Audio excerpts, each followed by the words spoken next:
to the second meeting of the Women in the Economy Commission. Thank you to Senator Henderson for recommending that we move over into this building. I think that it does a lot, and we've been able to also achieve, is it video and audio streaming? And we will have the audio as part of, at least the audio, as part of the archive. It is being streamed off the Division of Workforce Services website. And again, we'll have an archive of this too, so that people will be able to reference it and use it as a research tool. So thank you, Senator, for those suggestions. I think that you've helped improve what it is that we're doing. So does everyone have an agenda packet, including the minutes? If you don't, please holler. Would anyone like to make a motion related to the minutes? I'll make a motion.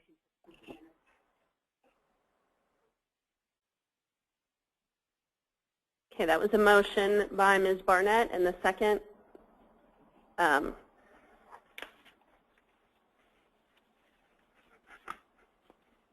Ms. Thompson. All in favor? Aye. Approved. Next item on the agenda. Ms. Main from the Division of Workforce Services, follow up on data requests from prior meeting regarding fields of study. Please press the Ready to Speak button in front of you, and I will activate your microphone.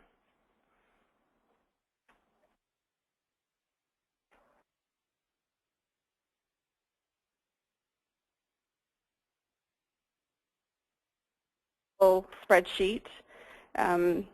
This is an analysis that we performed in response to questions brought up in the prior meeting. There were several questions, but they all coalesced around a single theme, which was fields of study. What can we ascertain by examining data to understand better how fields of study and the fields of occupation affect women's wages. So staff in my office were able to pull data from the American Community Survey for bachelor's degree and higher holders. This is an analysis that describes fields of degree. So what you have here are the whole array of fields of degree for bachelor's degree and higher holders, and a breakdown of male and female, and then the total count. So just for an example, interpreting that first line of data, this would be someone who has a field of degree, bachelor's or higher in agriculture, agriculture operations, and related sciences. You see that males have 5,057 of those degrees. Females have 1,221, which gives us a total of 6,278 degree holders in that field.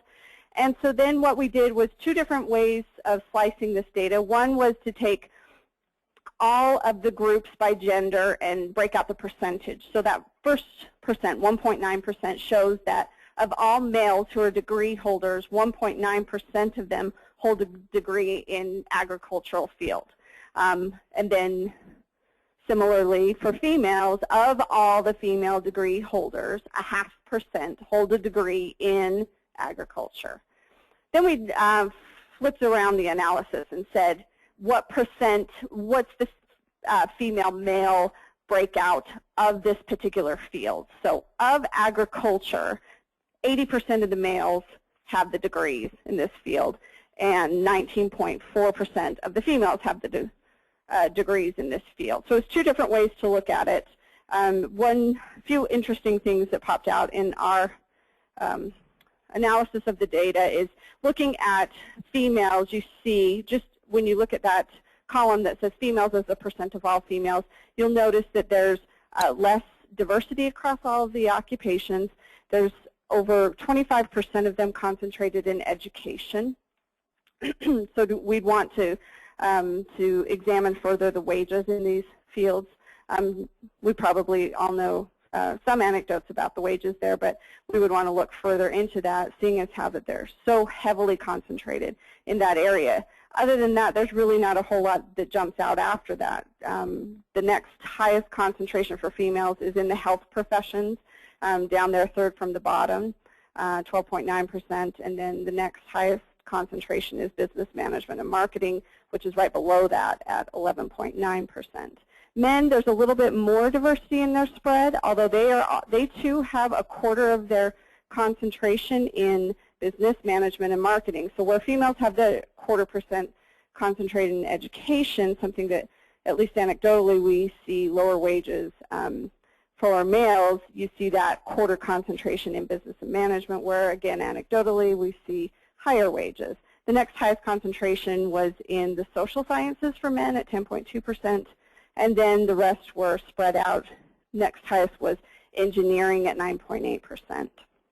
So that's one way to analyze it. The other way to analyze it is the male-female ratio for each of those fields of study. And those are the last two columns. And what we did there is whichever of the two genders had the higher concentration, we highlighted in red. So you can see very quickly, back up to my agriculture example, males are heavily dominant in the agricultural fields.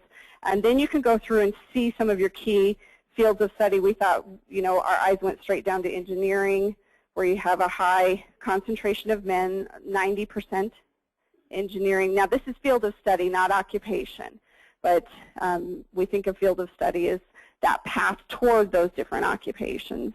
Some of those, you want to also keep in mind the total number of people in those. So library science might jump out at you. There's virtually no men in library science, but the total number of people altogether is only 364, which is a small fraction of the total number of degree holders in Utah. Social sciences were almost 50-50, with 42.5% males and 57.5% females. But this was data, going back to the reason we pulled this, it was a theme of requests of data. Jen was one of those who was interested in looking at this, and I think that this may be a basis for which we can make some recommendations for policy, and this maybe can support what we're doing later on when Representative Seelig discusses our matrix of policy issues.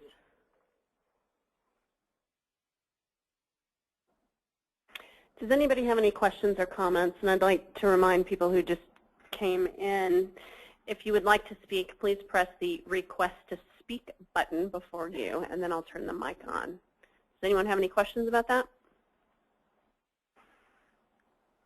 Senator?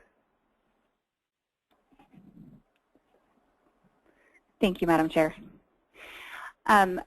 So it seems like last time we had some data regarding the amount of money that people make in any given profession.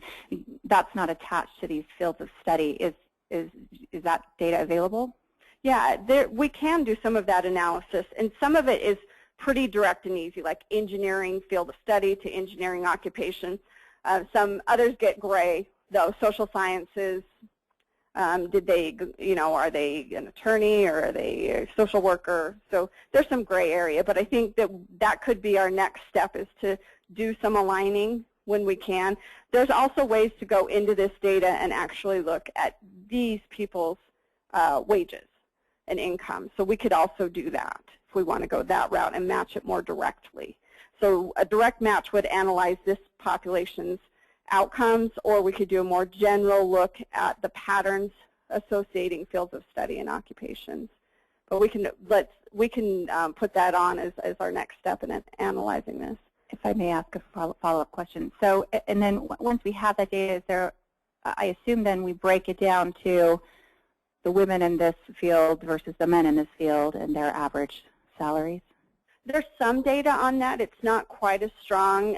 When you start getting down it to the state level, there's not as robust data, but we can do some at some levels. It might be a little too generalized in terms of the field of study. We might not be able to get really down to that degree, but we could do, I think it's a landscape that we can paint, putting it all together.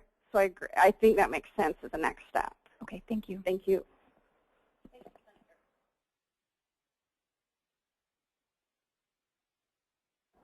Anyone else?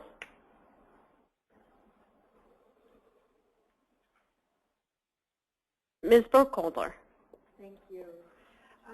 My question has to do with the fact that this is a field of degree description, not an occupational description. Is there any way to find out what kind of correlation there is between field of study and occupation? Is there a way to look at that relationship at all? Because anecdotally, there is information that suggests that there is not always a correlation there, and I'm not certain the degree to which there is a correlation. Well, I think we can do it. It will be, we'll have to infer a little bit, but we could do a couple of things. We can look at wages and even, maybe skipping the concept of connecting field of study to occupation. You simply say, here's the field of study. Here's men and women who studied in this area. Did they get the same outcome in the end? That's one way we could do it. The other way to do it is to connect. There are codes, there are taxonomies that say these fields of study do connect theoretically to these occupations. It's a spider web of complex connections that maybe is difficult to boil down into recommendations or findings. So I'm not sure if that would be a good route to go. We also have some data, and this was back to Senator Henderson's question. We do have some data that goes occupation, gender, distribution, and wage distribution. That's another direction to come to bring this picture together that we could kind of lay out here to paint this picture of wage differences and educational outcomes. Thank you.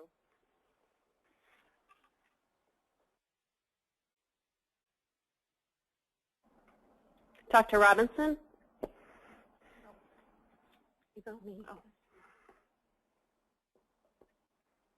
Sorry about that. Ms. Eyring. I'd like to make a comment more than a question. From the last batch of data that we received at our first meeting, one of the main issues that came up was the disparate number of men that graduate with a bachelor's degree and the dropout rates of women that graduate. And I just wanted to remind the committee that this information only looks at those that have completed their degrees, and I think that we need to remember that in the full context of those that aren't completing too, and what we need to do to ensure completion. Because this, Ms. Main's information is very valuable, but I just wanted to put it in the context of the information that we learned initially. Thank you for raising that point, and that is, if we don't look at things within the larger context, then it hampers our decision making, so I appreciate that point as well. Ms. Main, do you need any further direction or clarification related to further data or how we want it presented to be of continued help in the discussion? No, I think I have good feedback, and I'll be sure that we dig further on completion also, because Ms. Eyring's point is very valid in that this is assuming completion and analyzing from that point forward. But in our prior meeting, we noted that completion itself is an issue that we want to address. So more needs to be done in understanding that completion piece as well. So I'll pursue both. Okay. Directions. And the good senator's comments as well too. Absolutely. Okay, yeah, thank you. And also I'd like to remind the committee that, we have these discussions now and different ideas are brought up, but it's also iterative. So as you have time to think about it or absorb other materials just in day-to-day kinds of activities, if you think of something else that would help make our discussion more robust or informed, please don't hesitate to let us know in the interim. You don't have to wait until the next meeting. So anything else on this particular topic? We're good? Great. Thank you, Ms. Main. Welcome. Moving forward, Utah Futures. And I'd also like to take an opportunity to thank Ms. Eyring about this suggestion for this particular part of the presentation, and always looking for a path for action. Some additional questions were asked about Utah Futures based on the initial commentary on this during our first meeting, and this is to follow up based on some suggestions that were made, so thank you.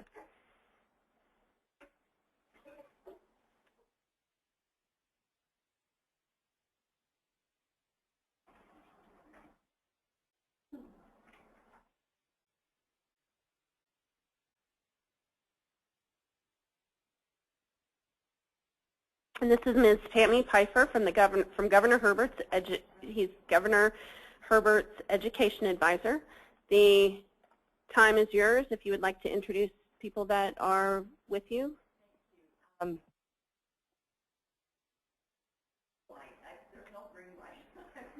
then in the other room, there we go. Red means it's on. Okay, thank you for having us here. Representative Seelig invited us to come and visit with you about Utah Futures and some of the new work that's been done on the Utah Futures 2.0 website. I don't have a formal presentation, but I did bring some experts with me today that can help answer questions. We talked about ways that we could engage more of our young girls in business type, connecting them to the business world through Utah Futures and some of the programs that we now have possible, or partnerships, I should say, that we have possible through Utah Futures 2.0. So I want to introduce Kim Bartell. She is from Division of Workforce Services, and Don Stevenson, who is from the State Office of Education. They've done quite a bit of work on the new version of Utah Futures. This website is available and for all of the students in the state, K through 12, also into higher ed and our adult workforce. We now have over 12,000 students who have logged in. This site just launched a few weeks ago on August 15th and is still not quite the final site in final form. In January, we will have the final form put together. We are still in the process of building it. We did roll it out about 6 months earlier than we had anticipated in order to meet some legislative deadlines. So are you all familiar with Utah Futures, basically? Okay, will you just go back on the little dinosaur, the skeleton, put the back button until you get to, there's a little introductory video. It's about 1.5 minutes long. Go ahead and push play on that. This gives you a really quick overview. Hopefully you've got audio.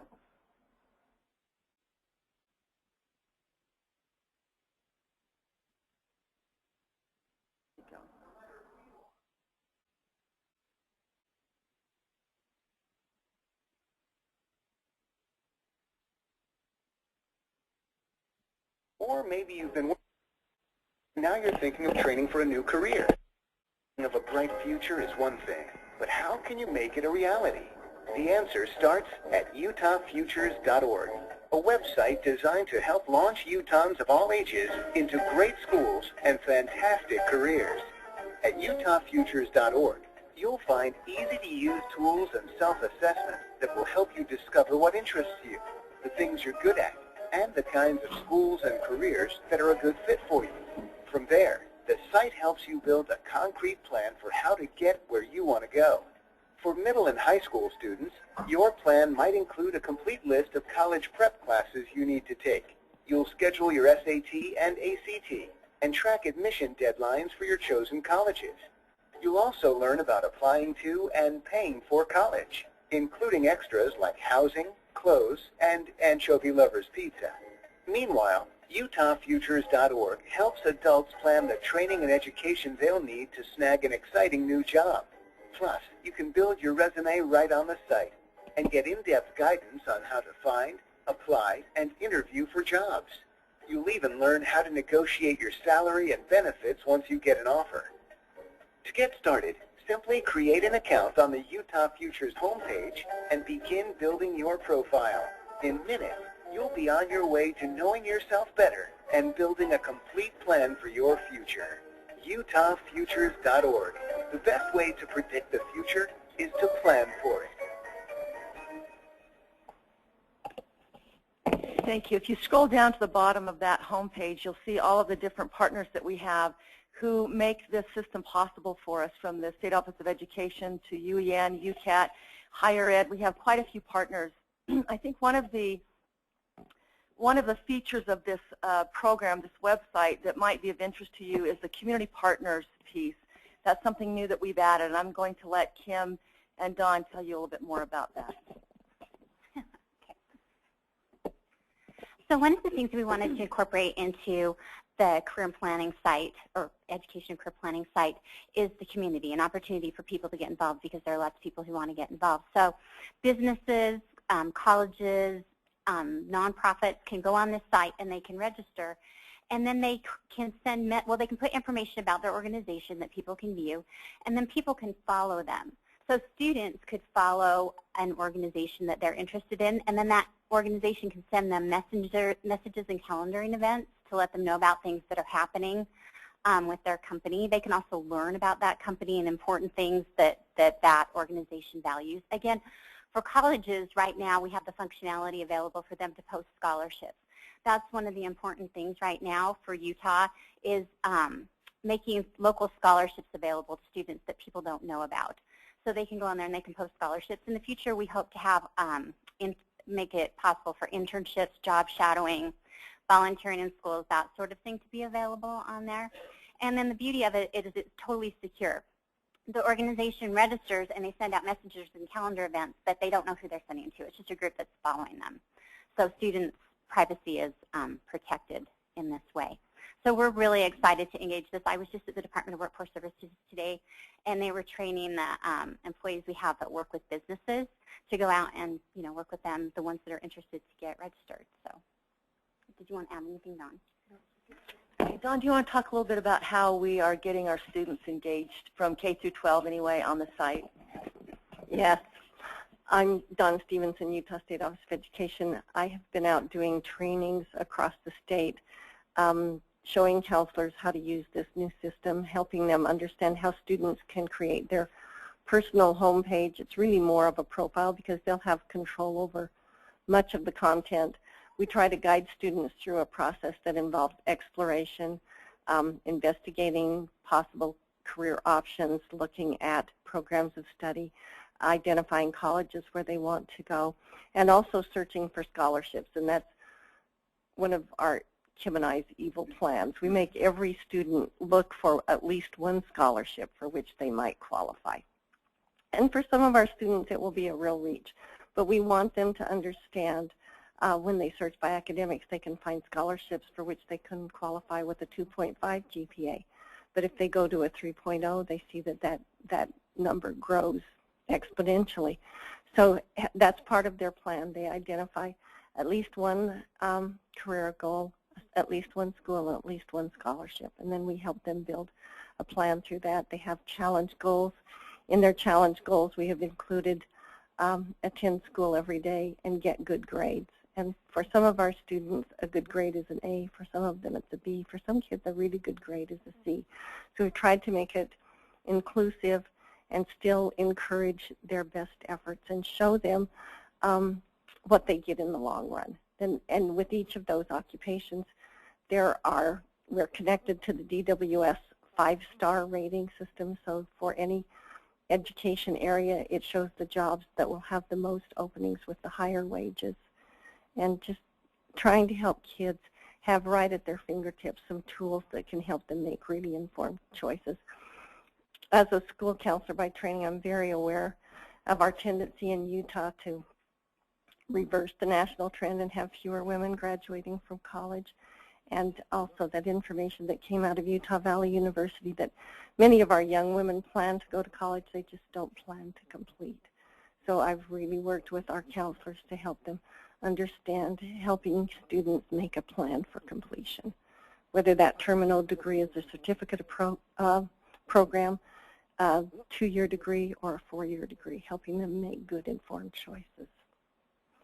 I've got a couple of questions. And to the committee, this is a conversation, so at any time during this, if you do have a question, please feel free to, again, press the request to speak button, which is in front of you, and I will try to navigate the sound system.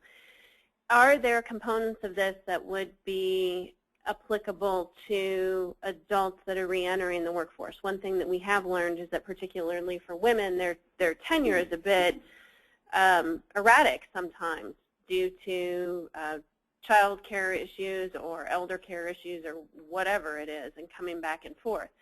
is this a tool that could also be used by adults who are making career decisions, be that even men or women who maybe want to change their career trajectory into something that's more meaningful to them, either financially or personally?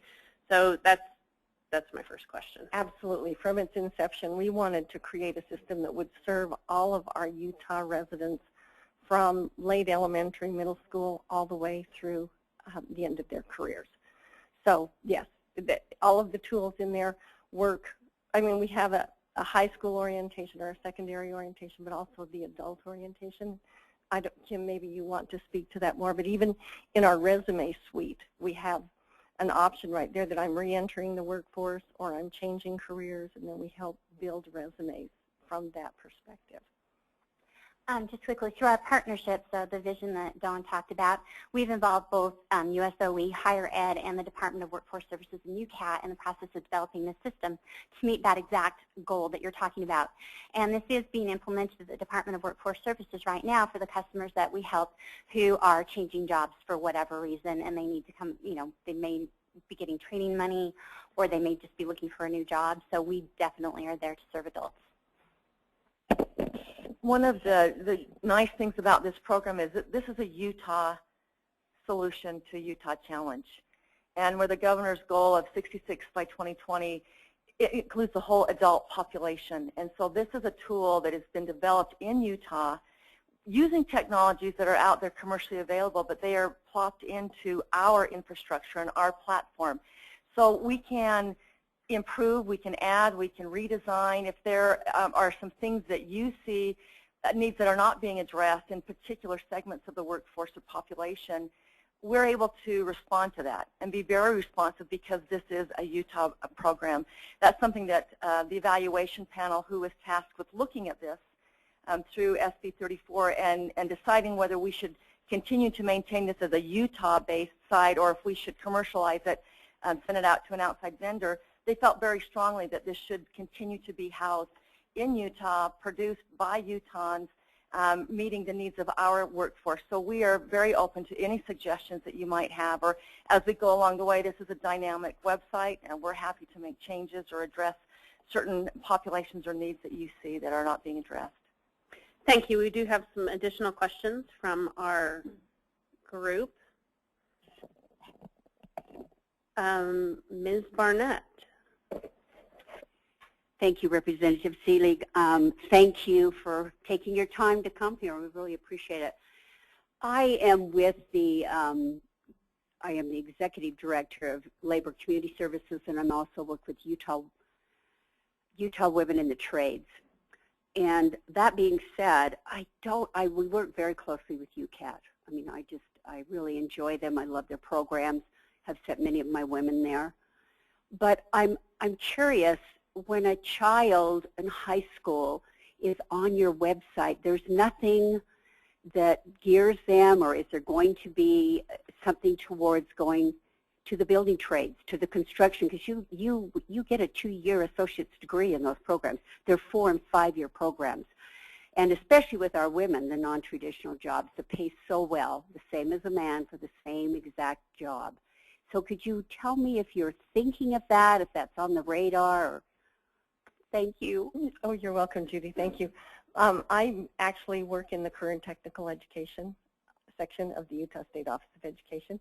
We were just in a meeting this morning talking about our vision for career and technical education in Utah. But as far as it relates to Utah Futures in particular, just last Friday, we put in a little assessment that was developed by a young female school counselor in Nebo District. It's called the Career and Technical Education Pathways Project. So a little pre-test saying, what do you know about career and technical education pathways? And then connecting them to a Holland Code type assessment so that they look at their interests. Are you more of a social person? Do you like to work with your hands? Do you like to do both?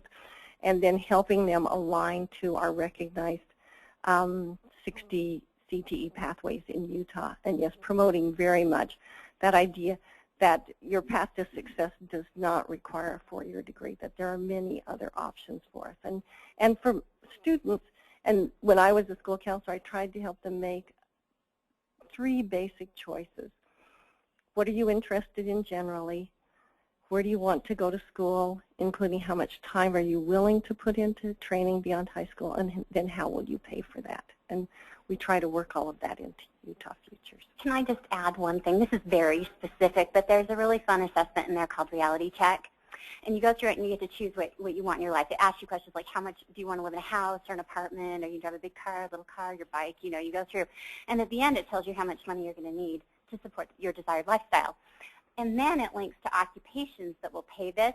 And you can sort those occupations by degree. And it's very interesting when you get to that point to see that there are associate's degrees that pay as much as bachelor's degrees for $60,000 a year lifestyle. So there are things like that that are built in them to help people choose the career that is right for them and to help them think as broadly as possible. And Judy, we also, through those programs, identify occupations that require a certificate program as well. So it's a robust part of that.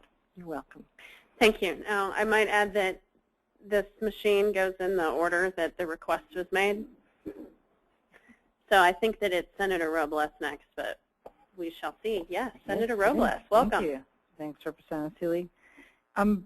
Just, I guess, in terms of the website, and I know you guys presented the website at Executive Appropriations last couple of weeks ago. Is there any ideas of moving into different languages? I mean, a lot of those women that we're trying to support, and I see a lot of your partners receive federal funding, which have them, the state of Utah obviously may have different rules, but if there's federal funding attached, there's something called the Office of Civil Rights Title VI. So I'm not sure if you guys are planning on meeting any of those needs. Yes, we definitely are. We are short on funding right now. So as we get more money, that is definitely in our plans for the future, is to present a Spanish version. But along those same lines, our site is very 508 compliant right now. We work very closely. We had a sight-impaired business analyst on our team. And so the DTS is saying it's one of the software products out there that the state has built that is the most 508 compliant. But we are definitely working toward the Spanish version, and that's part of our plan. And then beyond Spanish, to meet the language needs of many of our other students, we want to find a way. We do want to find a way. There is technology out there. We are hoping to find a way to translate key pieces of information. Yeah, I mean, I think, you talk about that compliance, but then you have the Title VI, and that's based on population. So, I mean, Spanish is just based on numbers, but you have all the refugee resettlement piece. So that will totally apply as well. I think even more. I mean, I'm not sure how the federal law has changed from 5-7 years ago. But I think there may be some like just requirement pieces as well. Thank you. Ms. Irene. Thanks, Representative Seelig. I have a couple of questions and a point. In my job, am the Director of Talent Acquisition at Zions Bank Corporation, and I'm very interested in my company becoming either a sponsor or somehow networking into the career portal for internships particularly, so maybe we can hook up after. My second item that I'd like to bring up is, because we are a committee focused on women in our economy, I am particularly interested in the possibility of there being a link on this portal specifically aimed for girls and young women. In my ideal scenario, I would like it right on the very top next to college, between college and community partners, something that says, girls and women. I don't know how that would look, but I am proposing the idea of that being a possibility so that we can, as we continue to gather more information in this committee, able to disseminate it rapidly to the population where we could probably have the most impact. And I don't know the logistics. I don't know how to program the site, but I do know that that would be an immediate win for this group. Well, we'll all stand up and cheer for that, Trina. The really great thing, because we have a Utah-built product, And I don't know the programming either, but I know the guys that do the programming. Because what I'm seeing is and like a video, that video like that you just opened with, but if it could be a video that was talking directly to girls that said, these are some of the statistics in our state, and we want to make you aware of them. Here are some ways that we can overcome them together. Click on this link to find out this. Click on this link to find what your aptitude is. Click on this link to take your assessment. You wouldn't have to make a whole new site, but I think to direct it specifically towards girls would be extremely powerful. Well, and then we can build into that. The parent helps too, how to talk to your daughter about her future. Perfect. And making plans, yes. So Representative Seelig, maybe we could have a follow-up plan of action to work with these women in developing something like that. Absolutely, and one of the things that I'm going to request them later on in the conversation about what the state of this site is, Senator Robles had brought up a presentation in our Executive Appropriations Committee. So with the passage of the bill and then funding that's needed for it, and then after our initial conversation about this site and asking what it would take, there is a funding mechanism tied to this as well, too, that we need to discuss.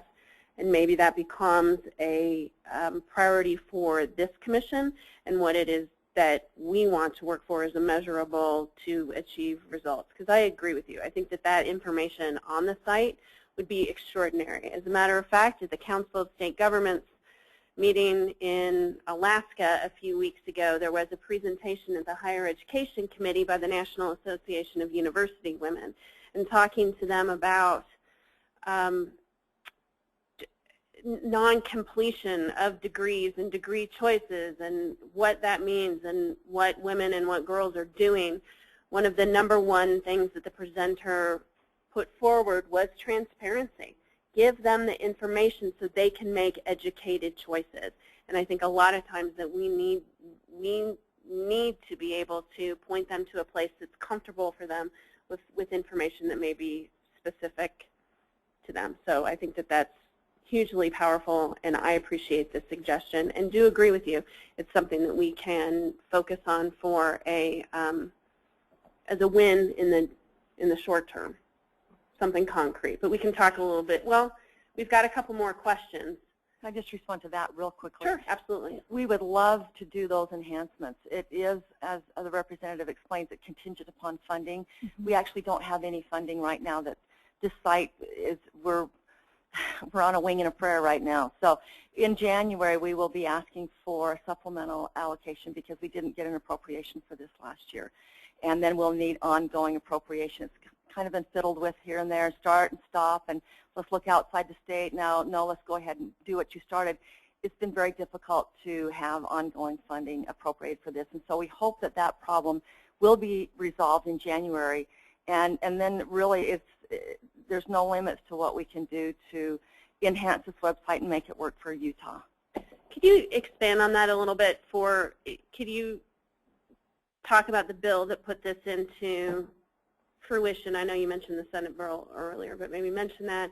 And then why is funding tied to it? Because I know that when I first heard that about the funding and trying to get across the idea, honestly, I was like, what? It's a website. So what is that? All it means is you program some stuff in there and put another link, and why do we have to attach these questions to it? Why do we have to make it so hard and complicated? It was annoying, quite frankly. But it's also a reality, and so help us understand how that works a little bit. And I apologize. I'll just be a very brief overview. I didn't bring my notes from that meeting, but this site was initially started over 4 years ago, and it has to be built. I mean, there's a lot of programming that goes into building this kind of a site and this kind of a portal. And it would get built and to a certain point, and then decided by different members, policymakers, that maybe we needed something else. Maybe we needed a private vendor to come in. So then funding was stalled, and for a period of months or even a year, and then it would be, well, let's go back to Utah Futures. We kind of like what we had, so let's try that again, and let's try a different architect structure where we can plug in outside technologies. And so then that was picked up again. It was not funded during this session, and yet we were in the middle of a rebuild of the whole entire site. So we did that through the cooperation of some of the different entities that you saw on the screen that put up money to continue to build this. And it is quite an extensive venture to get something of this magnitude and with all of the different components of this website built. There are ongoing costs to maintain this type of a structure. If we can have several 100,000 people that are members on this site that are managing the site and using it, and the partners as those grow, I mean, there's costs involved in managing this type of a system. And we want to be really good stewards of that money, but we would like there to be money that we can be good stewards of so that we can keep the site operating and continue those enhancements. We think we've got that resolved. And if we are successful in getting a supplemental appropriation in January and then solid funding for the ongoing operation, then we would love to do these improvements and these enhancements that you're suggesting. I think that's a great idea. What kind of dollars are we talking about? I believe the budget to maintain this is about $1.7 million, between $1.4 and $1.7 million ongoing. And so it's funded until about now. And so we'll be asking for a supplemental appropriation to get us from January through June 30th. And then beyond that, it's about a $1.4 to $1.7 million a year. Will it be in the governor's recommended budget? Do you know? I sure hope so. I think we do too. It was last year, but did not. Ms. Eyring, did you have any follow-ups or anything? I'm curious if there is the potential for there to be private funding for this type of site, just because I know that there are many Utah-based employers that would like to be linked in to this sort of program. A number of larger Utah companies are looking at reentry programs for women that are just getting back into the workforce and men, but that would like to attract specific fields of study. Internship programs are huge as we're competing for technology talent. I could just see that there is a possibility of getting private funds for something like this ongoing, and if that's something that has been explored. Not to my knowledge. Maybe Kim or Don has more information on that. I think that's also a great idea. One possible caveat there is, and this came up in our presentation 2 weeks ago, is that there are some in the commercial world and business world who want to go into the website and find every student with a 30 ACT score in a certain subject and want to be able to go in and capture those students and recruit them into their program. Because of FERPA laws and protection of student data, we're not able to do that. We are able to do exactly as Kim said, though, and have students be able to sign up for interest areas and have a business say, this is what we do, these are the internships we offer, have that student reach out and make contact. And it can go that way. Students can opt in with their parents' permission at a certain point, but we're not able to allow businesses to come in and gather that data without that type of protection for students. Well, maybe but after I still think it's a win-win. I still think that's an excellent idea. I think it could be, and maybe after you get the supplemental funding, you can have somebody on your team investigate the possibility of having more corporate sponsorships, because I do think that there is an avenue for that. Thank you. Excellent idea. Thank you. I believe the next person in line is Ms. Barnett. Thank you, Representative Seelig. I like the website. I do websites. I mean, I don't do them, but I work on 4 of them. And I see your pages up there. And if you click on career, has that page been built where it gives all the various careers that one might be interested in, or is it still in the process of being built? I don't know. If you click on it, what comes up here? Everything that you can see right there, you should be able to pull something up. It should have been built because to some level. Utah Women in the Trades, if you click on, say we were up there as a page, you would open our website and you would scroll down and see UCAT and SLIC and all the various apprenticeship programs throughout the whole state and all their websites and what it requires to belong to the program. You have to have a high school diploma. Many of you have to take an algebra test. And some of these things, people just don't even think, oh, I'm going to go into the construction, because I can't go to college or I don't want to go to college. We believe that is a career in itself.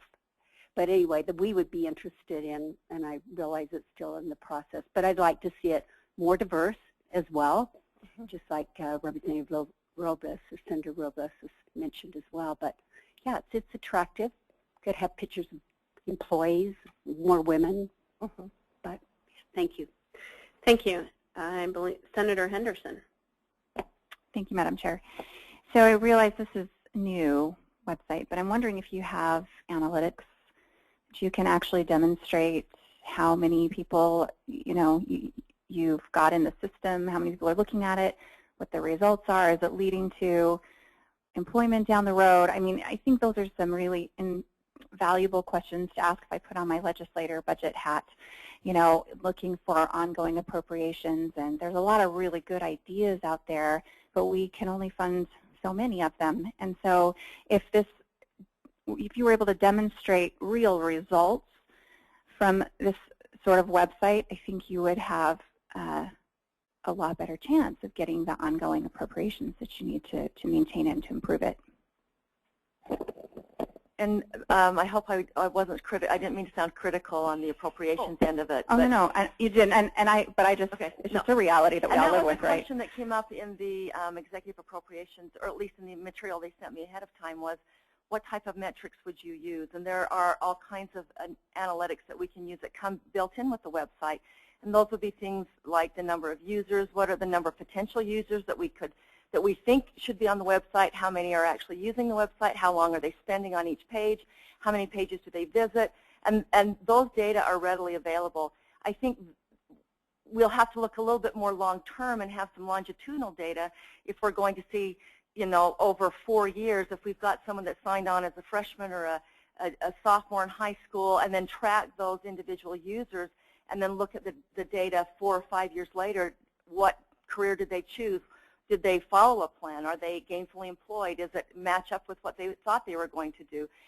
There's a lot of work that can be done analyzing that type of data, but I think the challenge is that it's not a quick fix. It's not next year or the next year. It's probably in 4 years we can start to tell you what those students look like who have been using this new website, and that's the challenge.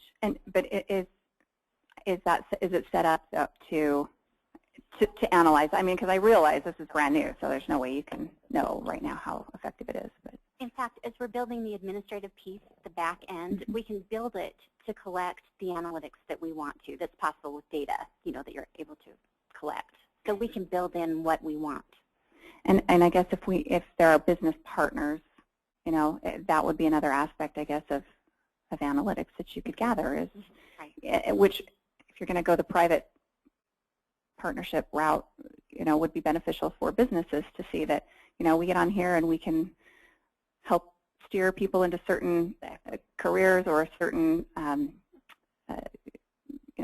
educational goals. So anyway, that's just my question. We do also have built in there a predictive analytics system so that we could, with our partners, say, it's a dynamic system, but when kids say, I'm interested in this area, I've friended this business, then we can start pushing to them information about opportunities. That's already built in.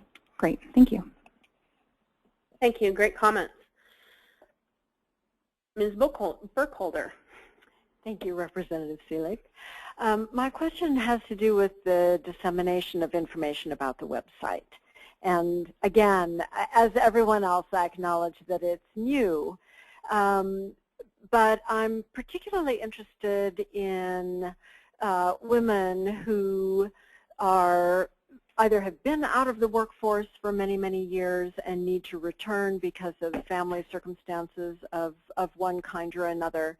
And those women both in rural areas as well as urban areas, so all over the state. So my question is, what conversations have you had so far about being sure that information about this site, its very existence, as well as its accessibility is available to women throughout the state? Well, I just want to say first, we don't have any money, so we don't have a marketing campaign, but we are still trying to get word out. And one of the big things we've been doing since we launched it in August is training. We are training all of the Department of Workforce Services employment counselors all over the state in the rural areas. And I know that USOE has been doing the same thing with their counselors, and our partners at Higher Ed are also working with their institutions to train them and market the site as best we can with what we have. I don't, Dawn, do you want to add anything? No, I agree. Okay, I appreciate that there is not the funding that you want at this point, but I imagine that you've had conversations about where you would go if funding were no object, and how you would make it possible for women all over the state, adult women all over the state who need or want to work to access the information on this site. Well, and we have asked for some money for marketing as part of the money that Tammy was talking about. So ideally, if we had some money, we have certainly been talking about, reaching out to people. Well, and even given the current realities of our funding situation, if you are interested, I could come to your organization and provide training for the people who counsel with the women who come into your agency, so that at least we could disseminate information through those routes. We do that also through our library partners. That's one of our partnerships, and all of our librarians will be or are getting trained in this. So that's a huge resource for many of our families. And for those women that are looking to get back into the workforce throughout the state, having the workforce services counselors trained in this, that's kind of the basic level right now that we're at, is at least we have it throughout the state and the Department of Workforce Services. So if they are coming back in through that route, we do have, they will have access, and those people are trained and will be able to push the site that way. Right. Thank you. Dr. Robinson. Thank you. Anne actually asked the first question that I had, and that was what outreach had been done beyond the K-12 population. But my follow-up question to that is, or maybe it's actually a suggestion, is to encourage you to increase that community partnership list. And I think when I look through the list, there's fewer than 10 currently on that list, and not one is one of our state colleges or universities on that list. And I would encourage you to outreach to those and to push the universities to go down even to a lower level, to the departmental level, and have them partners for you, so that as a young student, a high school student, or even somebody who's coming from a community college, could immediately link up with an area of interest, that community partner.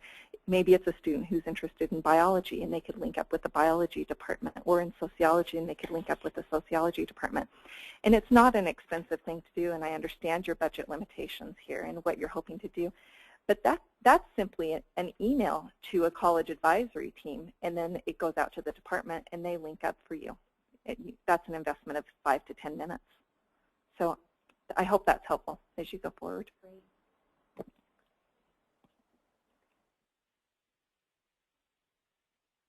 Okay, anything else?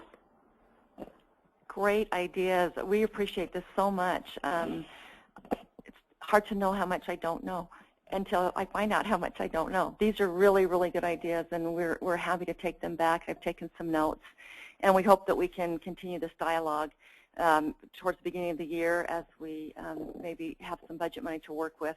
The department idea, another great idea. Thank you so much.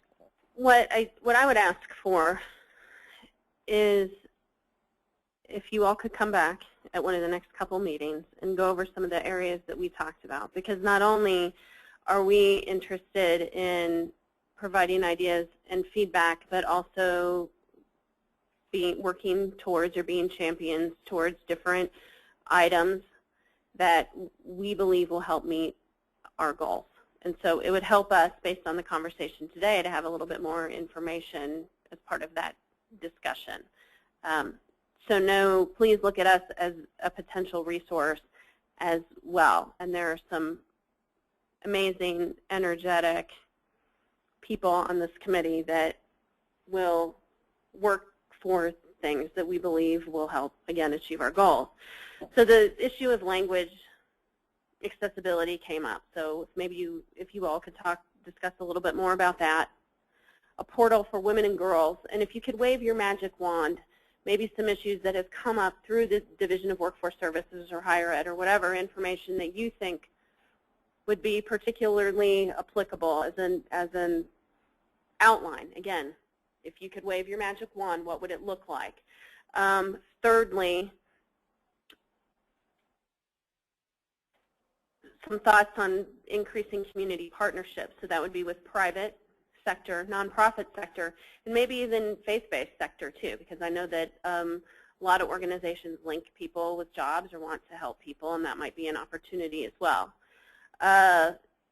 Also, if you could point out specifically, or maybe it's a magic wand question too, related to tech questions, because that's one area, again, the data shows where women and girls are underserved. So help us understand where that's discussed on the website is now, and if you could have a specific porthole, maybe what that would look like. And then any other marketing ideas that you have?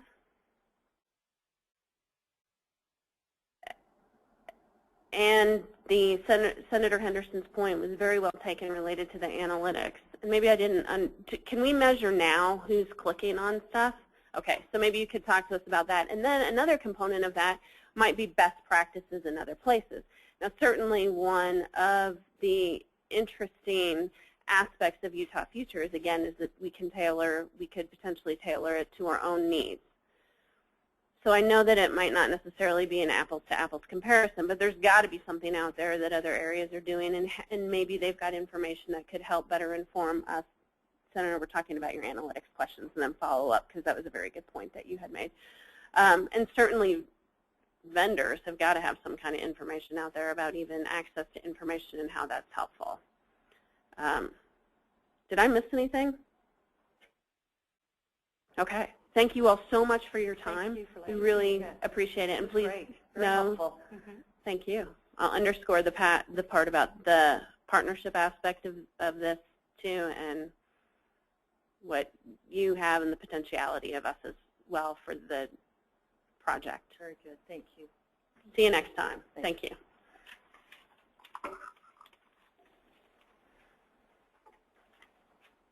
Item 4.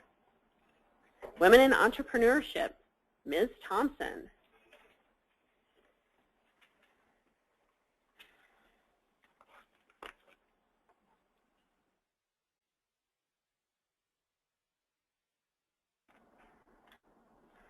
So we've had a lot of discussion as a group, or we did during the first meeting, related to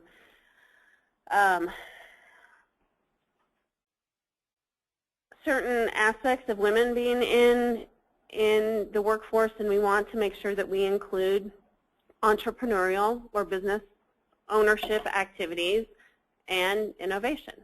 So Ms. Thompson's here today to talk about that, things that are working, and also potential barriers that we need to look at. Thank you, Representative Seelig. Is this on? Yes, good. I want to share with you the state of women and entrepreneurship in the state of Utah.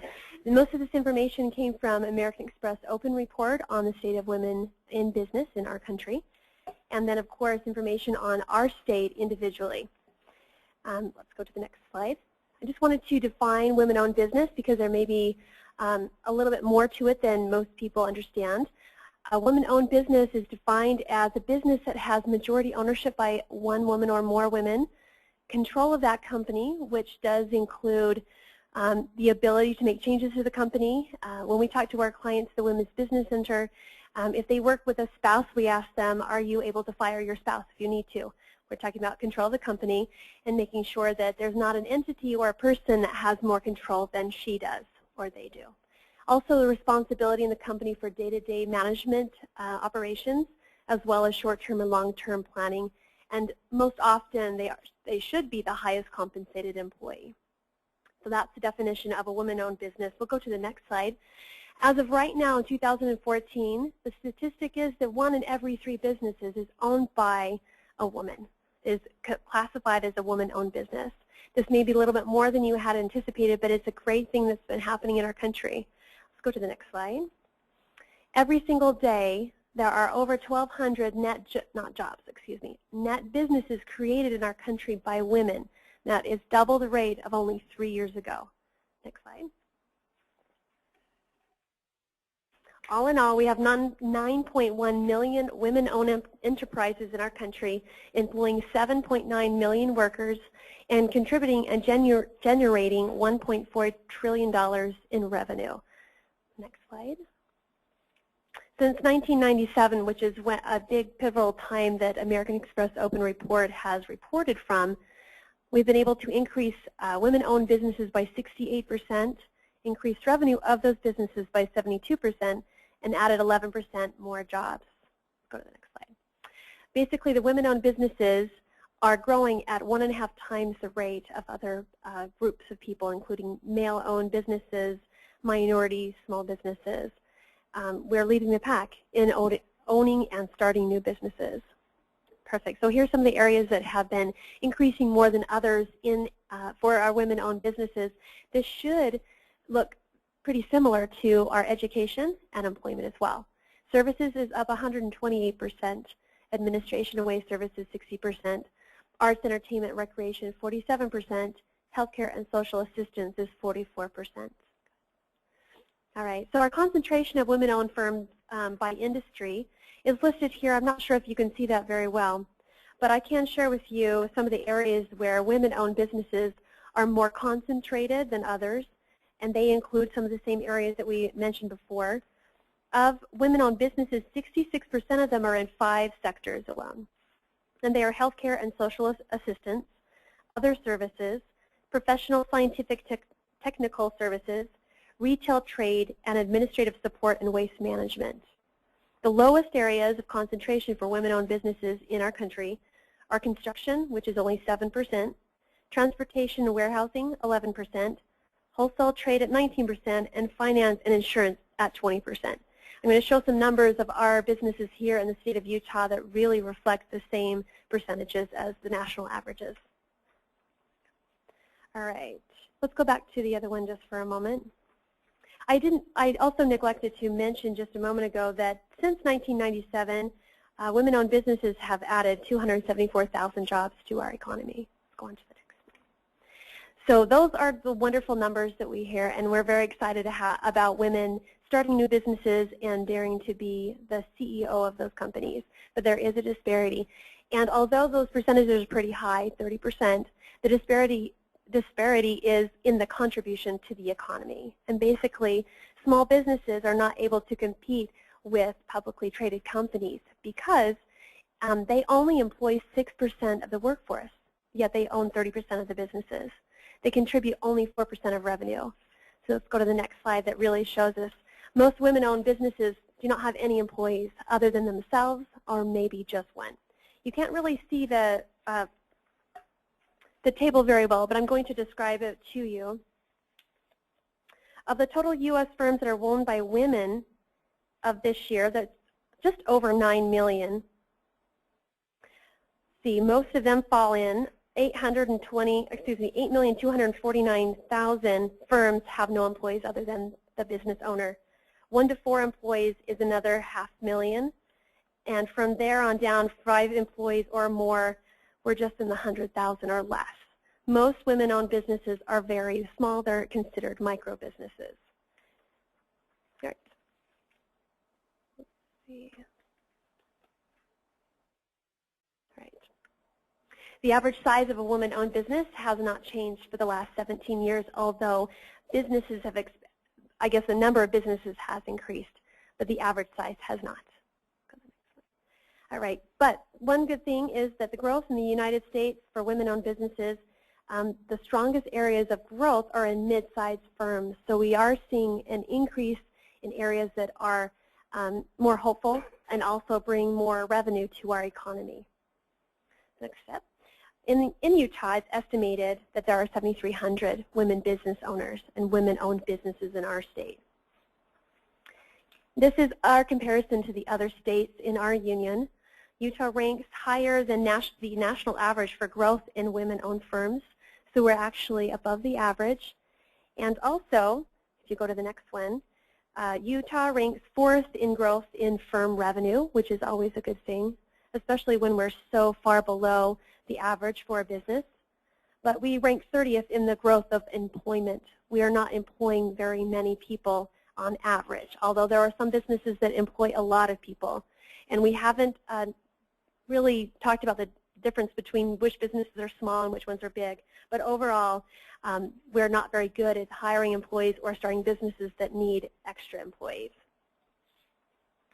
All right. If you take those three things together, the number of firms, the number or the amount of revenue, and the employment, all the growth over those three areas since 1997, Utah actually ties for 9th place with Texas. That's a compliment to us. We are in the top 10 of all the United States in economic clout. Now we're going to talk specifically about a few women-owned businesses in our state. And this information is from the Utah Business Magazine's Book of Lists for this year. The very first listing right there is the only company on the list of 50 fastest growing companies in our state. Only one is owned by a woman. The other 5 below are actually the only 5 companies owned that are women-owned in the top 100 private companies in our state. Only 5. Of those, you might recognize some of them. FJ Management is at number 7, and that's over all of our states. She ranks number 7, her company, FJ Management, which of course owns Crystalline, Pilot, Maverick, and Flying J, in addition to a whole bunch of other companies. Nicholas & Company, Stampin' Up, A&K Railroad Materials Incorporated, and Woodbury Technologies Incorporated as well. Those are examples of our women business who are leading against the tide that's difficult. Go to the next one. Here's some logos of the top companies in our state in their categories. This also comes from the Utah Business Magazine Book of Lists. Of course, the larger ones are the ones who are really employing a lot of individuals and have high revenue. The others are leading in their industries. However, you will probably notice that many of them are industries that we mentioned before: service industry, administration, waste management, and the like. We don't have hardly any businesses that are in technology or innovation such as energy or things in the STEM area. This is a quick list of all the categories where women are not even listed at all in the top companies in our state at all. All right. All right, let's go to the next one. The next slide is going to talk about the psychographics of our women entrepreneurs. They are driven by flexibility more so than the bottom line. They prefer to start lifestyle companies as opposed to growth companies, especially venture-backed high-growth companies. Women tend to gravitate towards services that they already know they can perform. These cost less to start. They don't need to have venture backing to start them, and they usually take less to run, but also the potential for revenue and growth is substantially less. Their first obligation is to work around their families. The next one is a quote from Jennifer Napier-Pierce from the Salt Lake Tribune. She said, "There's a reluctance to many Utah women to enter high-end capitalism for either work-life balance priorities, a slim network of contacts and mentors, a lack of fortune-building ambition, or Utah's general cultural aversion to risk." Women don't usually think of themselves as becoming a CEO. Women don't generally, I should say, many of them, they don't actually start a business because they want to. Many of them start businesses because of necessity.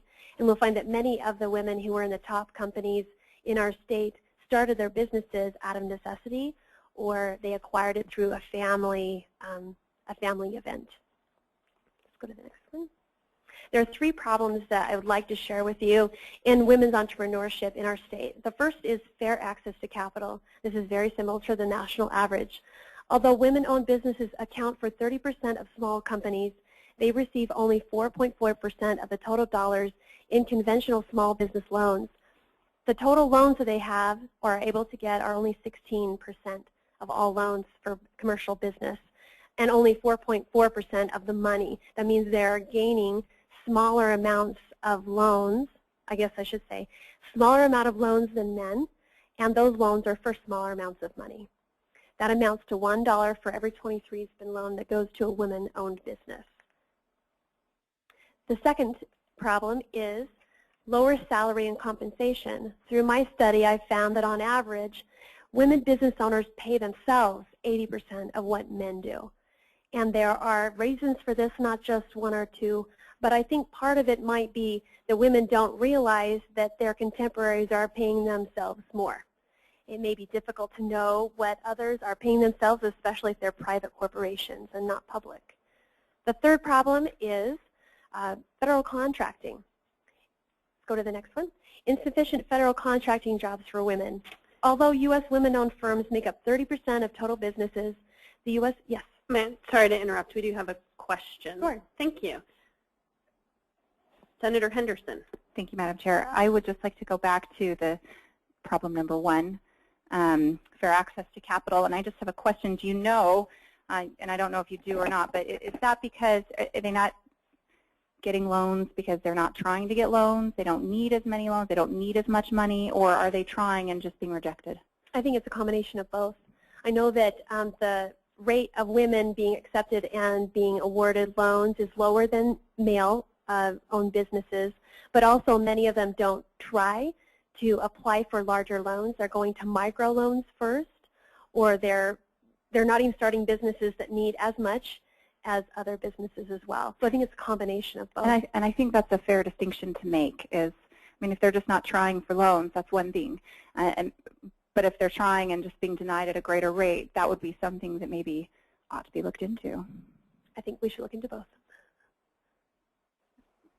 Thank you, Senator. Senator Robles.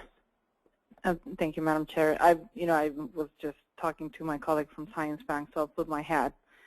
So Science Bank, and it's in reference to the good senator's question. I think it's aside from the combination. There are financial institutions that cater specifically for women. I mean, the Science Bank for the last close to 30 years has had the women's, center, the financial group for women. So they specifically gear that to that market.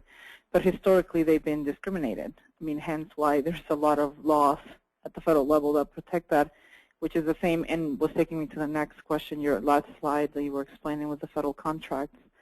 So I know the federal law has, in order for you to be considered a minority-owned business, which in most cases are women-owned businesses that are the ones that, you have to go through this lengthy process. I don't know if there is, for that specific process to get that, that, I don't know what they call it, designation or title, it's pretty lengthy. And I don't know that in the state, and I used to be the Business Resource Center Director for Science years ago. It was very limited, the resources to help people go through that lengthy process. I don't know if the Salt Lake Chamber of Commerce has anything related to helping them get that designation for federal purposes. And then I do have a follow-up question, Madam Chair, on that. Absolutely. Thank you. Thank you, Senator. Yes, the Women's Business Center at the Salt Lake Chamber is a resource partner for the SBA, which does offer the Women-Owned Small Business Contracting Program for federal contracting. Our office is one of the only places that understands this certification process, which is only a couple years old. This program is very new, and it's because, as you'll see in this slide, that the federal government has only set a goal of 5% of their contract to go to women-owned businesses, although the percentage of ownership is far above that. And they have not met that only 1 year, and that was in 2012 fiscal year. The Women's Business Center is able to assist clients with self-certification. That's part of the program for the Women-Owned Small Business Contracting Program. It's fairly simple, but most people don't understand how to do it. And the Women's Business Center is only one location for the whole entire state. We are looking at doing training for other small business development centers and SCORE and other business resource providers to teach them how to help women-owned businesses to self-certify. But there are also other organizations that will certify women-owned businesses in order to participate in set-aside programs or supplier diversity programs with private companies as well. And those certifications cost a lot more money. The Women-Owned Small Business Contracting Program with the SBA is free. But these other certifications may cost a company anywhere from $300, $500 on up and take a lot of time to gather all the documentation for a third party to certify them before they can even start to bid on contracts. And the Women-Owned Small Business Contracting Program only being 2 years old, there hasn't been as many contracting specialists who work for the federal government to even utilize that program. And there really is no funding in that program. That's why they allow you to be self-certified. but not all the contracting specialists are utilizing it as much as they should be. Madam Chair, maybe there's the state of Utah. We have allocated a funding for the business resource centers across the state. I don't serve on that committee, but I don't know who serves on that committee, if anyone in this committee, but through GOED, we allocate funding. I mean, actually, the only non-funded one is the Zions Bank Business Resource Center, which is completely independent, but actually works in collaboration with the other business resource centers. I think because there is state funding attached to it, we should actually ask them to provide those type of assistance for women-owned businesses. I mean, I'm shocked that I knew it was very limited because I personally help businesses try to go through that process, and it's not as simple. I mean, the amount of documentation for the SBA to get you and grant you that small business tag is lengthy, and it's the only way you can compete on this humongous, federal contracts. And they're usually in construction, which just to top it off, it makes it really difficult. There's not that many women that own those construction companies. So that's why probably the 5%. But even then, it was very difficult. So I don't know if we can have someone from GOED report on the business, that funding mechanism, if we can have them push for them to have that as a part of what they're doing. I mean, they should be able to be more, I was going to say aggressive, but that's probably not a nice word, but more, put more emphasis in bringing those resources for women business owners. I appreciate that. That was helpful. Thank you. Well, the contracting program requires there to be competition. And so you have to actually find another women-owned small business who's also certified for women-owned, according to the SBA program, so that they can even consider either of you. Which is, if you can find somebody to compete with, that's great because you compete against one other company rather than just anybody. But without being able to find another firm, you aren't able to even bid on it. But they did ask, I guess Maria Contreras-Sweet, who's the administrator of SBA in Washington, D.C., did ask for Congress, the Special Committee on Small Business, to change that program to be sole source. Not completely, but at least involve sole source contracts, which means that they don't require competition. They can award a contract to you if you have reasonable pricing and can deliver on the goods or services. Anything else, Senator? No, that was very helpful. And really, I think, like I said, I mean, when you have a chance to work for a company, that is so good into catering to all the groups and being inclusive, for us it's hard to think, oh, we have a lot of women actually in upper management that deals with this type of huge lending. But when you look at all the other financial institutions, there is some disparity when it comes to providing funding. I mean, period. It's not that they're not applying. They really are not being provided the money, especially if they're women coming out of being in the household, as caretakers or, care providers. Now they're getting into the workforce. They want to open their business. They have no history. So they rely on somebody else to have their, their history of work and everything else. The other thing to keep in mind is, I just think if anyone here is married, just the process when you, for example, you purchase a vehicle or your own home, which all of this is part of the history you provide, your credit history as you apply for a business, loan is the same. It's like applying to any other loan. Most of the time they put first a husband name on the top of those loans, and that automatically puts you as a co-signer, not necessarily the main person that owns the loan.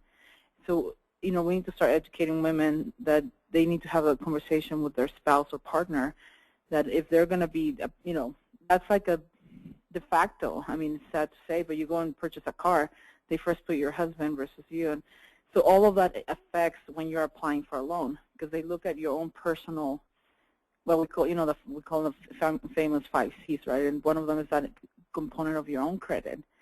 If you're the wife, usually you end up on the secondary pieces of all those loans, and it doesn't help you, as you try to compete in a credit score process. So that's part of what I think we need to be more informative to women as they want to enter into the business and lending, getting a loan for their businesses. Thank you, Madam Chair. Thank you, Senator Robles. Senator Henderson. Thank you, Madam Chair. So going along the lines of maybe hearing from GOED, we also have the Fund of Funds in Utah Capital, anyway, the Fund of Funds. So it would be interesting to see, too, if, that's a program that matches venture capital money with businesses supposedly in Utah. And I know that there's a lot of protected information there, but it would be interesting to see if there was any outreach, any efforts, any success at all in providing venture capital to women-owned businesses. Are you aware of any that have come through that program? I'm not aware of any. I think that's something we ought to look into. Fabulous idea. Okay, I like that idea. Thank you. Just one last thing that I wanted to share, if that's okay. I guess Liz Robles, Senator Robles, speaking about women at a disadvantage in the arena of lending, that also happens in a boardroom. It happens in all sorts of business meetings where, especially in an area where women are at a disadvantage or they're in the minority, such as construction or engineering, where maybe meeting with others who are probably male as well. And what happens is that those males will talk to the other males across the table, and they will bypass the woman who may be the owner of the business or the top executive, and that happens quite often. It's something that I hope that is changing, but it's still apparent in our business transactions even today, and that's, you know, at least as far as my experience with our clients and helping them apply for other set-aside programs that have to do with social and economic disadvantage. Anyone else? Thank you. You're welcome.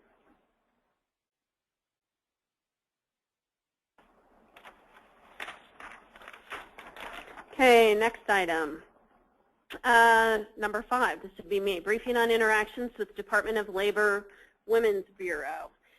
The United States Department of Labor Women's Bureau was started in 1920 via public law. And their mission is to formulate standards and policies which shall promote the welfare of wage-earning women, improve their working conditions, increase their efficiency, and advance opportunities for profitable employment. So they are interested in what we're doing. And the speaker and I received a phone call a couple weeks ago, which resulted in a conference call on September 16th. The Department of Labor has promised us whatever resources and research that they have nationwide or regionally, and then also wants to begin conversations with us about what kind of data would be helpful to us. One thing that I have raised is that it would be nice to know what the end goal looks like. Paint us a picture. If all of these barriers were removed and women and families could reach their full potential economically, what does that look like for not only the United States but also the state? Sometimes it's more helpful, at least from my position or my perspective, is to work towards a common shared vision. And so I have asked for that from them, or maybe even give us examples of other regions where they are doing. They have addressed some of these challenges to provide us with best practices or things that have worked or things that haven't worked. That doesn't necessarily mean that that'll be helpful for Utah, but at least it will give us something to go on in a lot of ways. I am going to be back east in the middle of October, and actually will be meeting with them. So I'll report back on that, and in the meantime, if there's anything that anyone would like me to raise or ask for or whatever, please let me know, and I'm happy to follow up on that. Bottom line is that you're also making waves nationally too about what it is that you're doing on this commission, which I thought was pretty interesting. Okay, now, any questions about that? Comments? The goals matrix. This is the handy-dandy multicolored sheet that was included as part of your packet. Thank you to Carrie for helping to put this together. I know that you have me on here as providing the overview. I'm going to take the chair's prerogative and ask you to do that. I will say, though, that it's been important to all of us to achieve results. Please note that this is a draft. It is a first stab at this. It is a living document. We want it to be meaningful and measurable and useful. So, Carrie, please, or I'm sorry, Ms. Main, please take it away. Thank you, Madam Chair. Representative Seelig suggested that to guide our work, ensure that we're moving toward action, that we formulate some sort of guiding document. And I made an attempt based on the conversations from our last meeting to categorize our conversations, prioritize in a sense, but as she said, it's a living document. It was my own interpretation. Just from our presentations today, I have many ideas for changes. So I'm hoping that this is a conversation piece, and it's short enough right now that you can eyeball it and give me your suggestions. The solutions column is blank. Let's fill it up. And I think it goes along with the theme that Representative Seelig brought forth when she connected with the Women's Bureau from the DOL, and that is we need to describe what correct, better looks like, and that's what those solutions should do. So when we report back to the legislature this year and in subsequent years, we can show progress. And I think it makes our time here feel more valuable as well when we can look down at a document and say, we defined the problem, we measured it, we proved that it was a data-driven identified problem, and we have proposed solutions that are working. So I hope we can open the floor to everyone else to maybe guide me on how we need to change this, add, subtract, rephrase. But this will be our guiding document, so I hope everybody has buy-in for it and wants to contribute.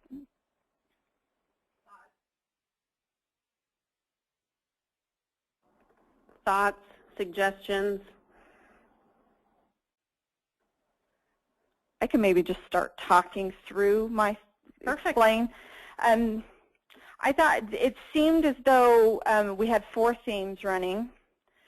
So I wanted to organize by the themes, and I put the goals also of that were set forth in the legislation, so that we ensure that as we're talking that we can trace our ideas back to the goals. That we don't have scope creep. We're sticking with the legislation.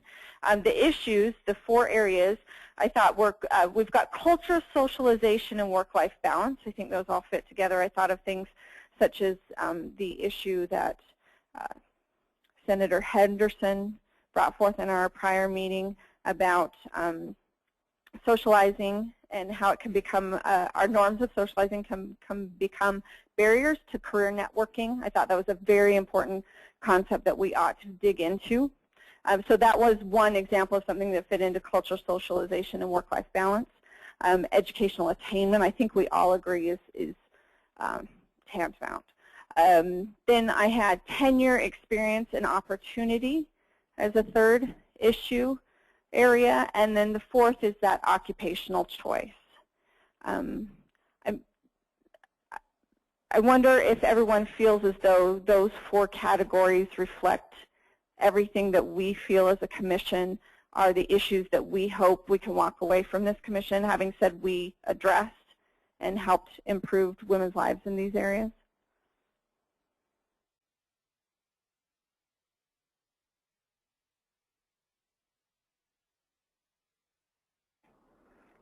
Ms. Burkholder.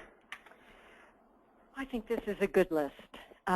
There were several things that occurred to me immediately as I was looking at the list, and there may be places here that you have for them, but I'm not sure. So let me simply mention them and see what occurs to you. One is the economic issue of low wages. And the impact that that has on women's and families' abilities to be self-reliant. So I think it is an issue that is something that we can't ignore for women. The second is the disparities experienced in the economy by women of color. The study that the YWCA did with the Institute for Women's Policy Research in Washington, D.C. really showed that very clearly. Even if you're looking at women, there are huge disparities in outcomes in a number of different areas, including earnings and economic security. So I think that with a state whose face is changing, we need to be sure that we are not forgetting that. Forgetting the demographic changes and what that means. And then the third issue that occurred to me that I believe came up in our first meeting was the issue of work-life supports. And you can use whatever language you want for that, but the point is, if women, for example, who are re-entering the workforce or are entering the workforce after the point where they have children and have primary responsibility for the support of their families. What is it that is, what conditions are required for them to do what they want to do, which is to work and support their families? And those may have places in all of this, and I simply am not quite sure where. I think that I agree with you. These items need to be delineated. Some of them touch on this stuff, but don't address it directly. So I think that they're line items, and I'll add those into the matrix. Okay, thank you.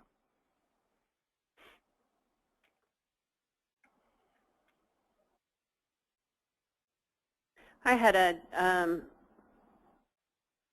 request. It fits within the category of partners or the column, but just to make sure that we're mindful that there's government partners, private sector, nonprofit,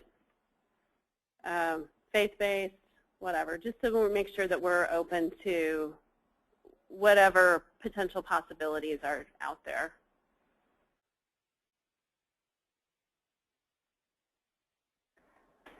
Representative Seelig, would it be appropriate to move this document into some sort of maybe a Google Drive where commission members would be able to pop right onto the document and make changes that they see as appropriate, and would see when changes are made to the document, be alerted to that? Do you think that would be an appropriate venue to put the document in? I think that's a great suggestion.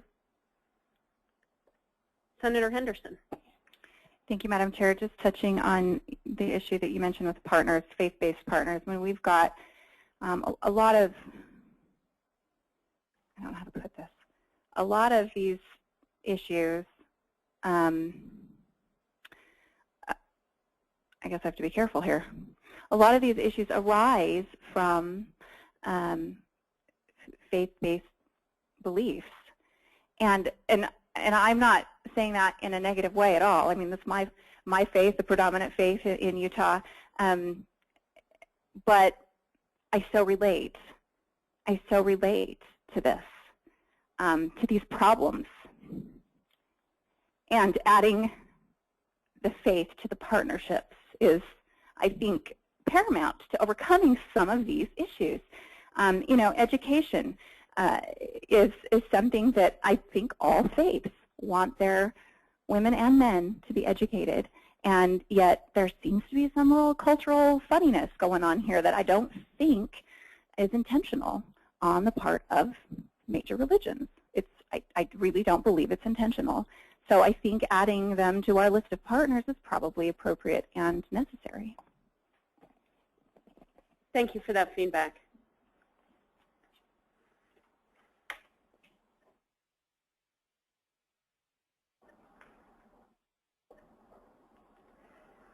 Ms. Barnett. Thank you, Representative Seelig. I believe we discussed non-traditional construction jobs. Exactly. And I'm wondering if we can, because I think that's a condition that we, I mean, on those scales, on those different graphs. So I wonder if maybe we could add the construction.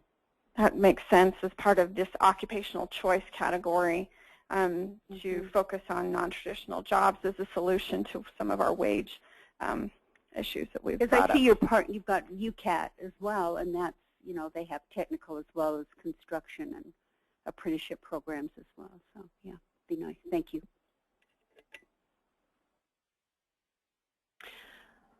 could we have a column for identified best practices as well? Other states. Again, I'll say that Utah is unique, every state, and if we drill down on a county level, every community is different as well too, but there are opportunities for learnings. I think I just made up a word, but so if we can be mindful of that as well too, please. Absolutely, I will add that column to our document. Anything else? Thank you.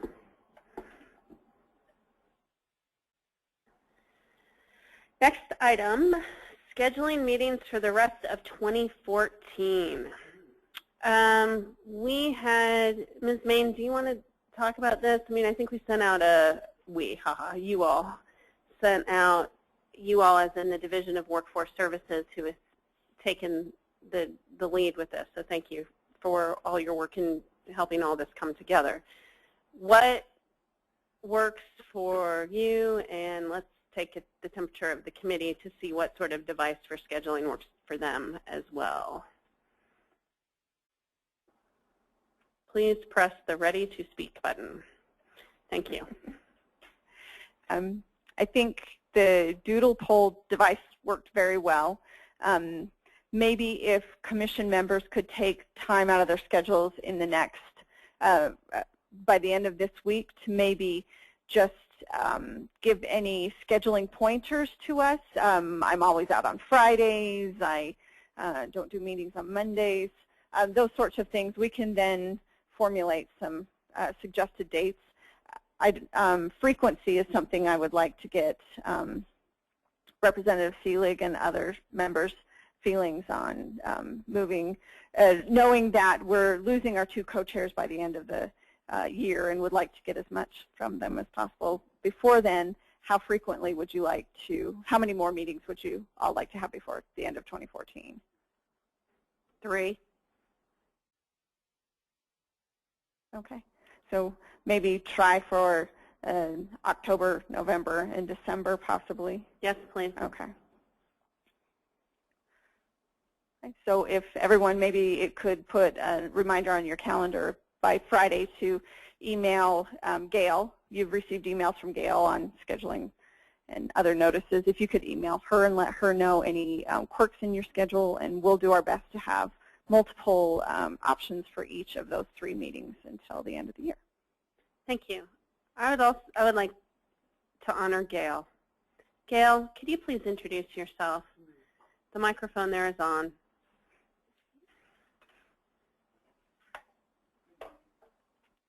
No? Probably. Okay. Is it there? Okay. I'm Gail Tilson, and I am Carrie Main's assistant. And yes, I don't mean to be an annoyance, but you do often hear from me on the different things that I need to have to keep this running. So I appreciate each and every one of you, and I know you're all busy, and I know that it takes time to, you know, get me those things that I ask for, but just know we appreciate it. Thank you, Gail, and thank you for all your hard work in trying to bring all this together. We are very appreciative. Thank you. Any last final words, wishes, any of that? Thank you. Thank you all for your time. It is extraordinarily, oh, you have something, okay. Oh, we have lots of lights, sorry. Okay, this will go in the order that it was requested. Ms. Barnett. Or no, I don't. Ms. Burkholder. I have a question about what the best mechanism would be to distribute reports that come to our attention to one another. The American Express Open report that you referred to, there's an interesting World Bank report on women and development, which we don't generally apply to our own country, but has some very useful things to say. And there may be other reports that come to our attention that we might be interested in. So I'm simply curious about how we might distribute that to one another. Should we just do it on our own, or should we do that in an official way through Gail? Any ideas about that? Ms. Main, any thoughts? I think we're happy to facilitate it. I don't know if you want, Representative Seelig, if you want to create a clearinghouse for that, or if you're amenable to just having people directly reach Gail or myself, and we'll in turn distribute to the group. Okay, I think that sounds great. If you'd like to email it to Gail, then we can work on how and what goes out. And then also, I think you raised a good point too, because some of the things that we discussed and the information can be probably put on the Department of Workforce Services site next to our commission, so that that can be a further resource to people who might be listening to the meetings at the time or later as a research mechanism. Absolutely. We'll do the website as well. Thank you. Great suggestion.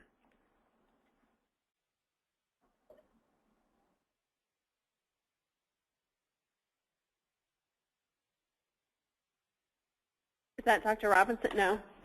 Okay. Ms. Eyring? My comment was the same as Anne's, Ms. Burkholder's. I just read some interesting research from McKinsey and Company regarding women getting being eligible for promotions, getting into the C-suite, that I think would be very helpful for all of us on this the first topic on our matrix. So if we can just send that to you, Gail, I think it's some information that would be helpful for all of us. And I also wanted to ask Ms. Main about the Google Doc. Will you get that set up through Gail also? Because I think to have this as a live document would be very helpful for the commission going forward to make modifications as we go. Yeah, absolutely. So I will find out how to get that set up. I do know how to do it within the state system, but I'm going to have to work on figuring out how to do it outside the state system. But once we do that, we will alert everyone, share the document, and then we'll be able to interact on that document. Thank you. Thank you. Anything else? Okay, thank you all very much for your time. I'm very appreciative in your effort to get up here. And thank you for your patience in me navigating the sound system. This is my first time using this console. So have a great afternoon. Well, is there a second? Yes, second. Great. All in favor? Aye. Thank you.